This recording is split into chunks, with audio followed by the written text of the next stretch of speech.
directivos de SET, señores ministros, delegación ecuatoriana, pero sobre todo ustedes, queridos estudiantes. Primero, mil disculpas por los casi 40 minutos de retraso. Créanme que venimos directo de Quito, bajamos del avión directo a la cita con su majestad el rey Juan Carlos, después al Palacio de la Moncloa, y bueno, por más que tratamos de ajustarnos a un horario, algunas veces las conversaciones sobre ese nivel, como ustedes saben, es difícil de poner el límite, y en verdad fue muy provechosa, y queremos agradecer muchísimo al gobierno español y al rey, al príncipe de Asturias, por toda la amabilidad que nos han brindado. En segundo lugar, muchísimas gracias, señor rector, señor decano, y sobre todo ustedes, queridos chicos, por permitirme venir a este centro académico. Algunos de ustedes han de conocer que antes de meterme en este lío, era un sencillo profesor universitario. Volver a la academia realmente me revitaliza, realmente volver a la esencia. Cada oportunidad que tengo de hacerlo, lo hago con muchísima alegría, más aún si se trata de un centro tan prestigioso como el que hoy día nos cobija. Bien, no sé cómo sea la mecánica, señor rector, no sé cuánto tiempo tengo, si los chicos quieren participar para de acuerdo a eso. Yo prefiero que ellos participen con preguntas. ¿Quieren preguntar al final o no? Entonces, para ver si, bueno, tenía una presentación un poco más académica, bastante larga, no la vamos a leer, tenemos mucho de qué hablar, y vamos a tratar de acabar en unos 30 minutos, 35 minutos para poder dar suficiente espacio a las preguntas. Quiero decirles, queridos jóvenes, aquí veo algunos ecuatorianos, qué gusto verlos, queridos compatriotas. Me dicen que solo son 10 en esta facultad, ahora sean los 10 mejores, ¿no? La excelencia, bueno, siempre buscar la excelencia. En todo caso, quería decirles que cosas buenas están ocurriendo en América Latina. La derrota, se está presentando la derrota de 20 años de dominio de lo que denominamos la larga y triste noche neoliberal, supuestas políticas públicas donde todo se trató de someter a ese entelequia llamado mercado, donde se rechazó todo aquello que significaba acción colectiva, organización popular. En el plano político, América Latina salía de largas y sangrientas muchas veces dictaduras, y la democracia tal vez brindó la oportunidad ciudadana de expresarse por medio de elecciones, pero no brindó esas mejoras en el bienestar, esas mejoras en las condiciones de vida, e incluso se nos quiso convencer que eran cosas incompatibles, es decir, que podíamos disfrutar de libertades políticas, pero libertad económica, movilidad social, etc.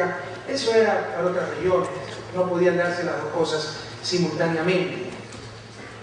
20 años América Latina, para vergüenza de la región, se rigió por políticas en lo económico que emanaron del llamado consenso de Washington. ¿Y por qué para vergüenza de la región? Porque en ese dichoso consenso ni siquiera participó América Latina. Fue un consenso entre burocracias internacionales cuyas sedes están en Washington, Fondo Monetario, Banco Mundial, Banco Interamericano de Desarrollo, con el Departamento del Tesoro y la Secretaría de Estado de los Estados Unidos. Es decir, la crisis en América Latina fue tan grande que incluso hubo una grave crisis de pensamiento. Perdimos la capacidad de pensar, tuvimos miedo de pensar. Ustedes saben que durante la posguerra, hasta los años 70, en América Latina se implementó un modelo que se llamó desarrollista, o más exactamente de sustitución de importaciones, industrialización sustitutiva de importaciones, el famoso modelo EASY, con el cual se desarrollaron muchos países, y muchos países como europeos, ¿no? Por ejemplo, la propia Alemania, de donde nació la idea de industria naciente con el economista Friedrich List, que dicho sea de paso aprendió esas ideas de Alexander Hamilton en Estados Unidos. Es decir, una industria naciente necesita ser protegida hasta que tenga economía de escala, nivel de eficiencia adecuado, y ahí abrirle a la competencia. Y el comercio internacional, todas estas ideas de un comercio injusto que debería protegernos en los términos de intercambio adversos a nuestra situación, a nuestras conveniencias, en consecuencia había que sustituir importaciones. Eso fue aporte de la CEPAL, de la Comisión Económica para América Latina, dirigida por el argentino Raúl Prebisch. Entonces se desarrolló toda una estrategia, perdón la redundancia, de desarrollo en función de las necesidades de América Latina, estrategia que fue exitosa en otros países, pero en América Latina fue muy malamente implementada y se agotó en los años 70. Pero aunque sea fue una estrategia latinoamericana, aunque sea fue una creación latinoamericana, en función de nuestros valores, nuestras necesidades, nuestras perspectivas, etc. Durante los 80 y los 90 ni siquiera tuvimos eso. Los 80 básicamente fue una administración de la crisis y la deuda externa, cómo lograr excedentes para poder pagar la deuda, garantizar su servicio, cómo recuperar por medio de macrodevaluaciones, etcétera, el tiempo perdido con estabilidad bancaria, estabilidad cambiaria que había habido durante los 70, etcétera. Y en los 90 lo que se ve son las políticas del denominado consenso de Washington. Se hace una pésima lectura de lo que había pasado en la posguerra hasta los años 70. Se cae en un error garrafal en la academia, que es el análisis contrafactual. Si lo negro fue malo, quiere decir que lo blanco es bueno. No se imagina cuántos errores nos llevan esos argumentos, ¿no? Si una alta inflación es buena, mientras más baja la inflación mejor. Gracias a Dios los economistas no son médicos, porque imagínense, si la fiebre es mala, mientras más baja la temperatura corporal mejor, ¿no? Y matan al paciente. Entonces, con esos errores garrafales en el análisis académico, intelectual de lo que había pasado, se llegaron a conclusiones también totalmente erradas. Y resulta que todo el problema del fracaso en los modelos de implementación, de los modelos de sustitución de importaciones que se había querido implementar en América Latina, no tenía nada que ver la corrupción, la dependencia externa, el intercambio desigual, etc.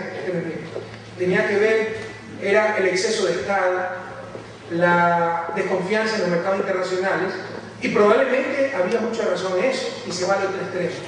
Había que minimizar el Estado, había que liberalizar mercados nacionales, mercados internacionales, había que someter sociedades, vidas y personas a esa entelequia llamada mercado.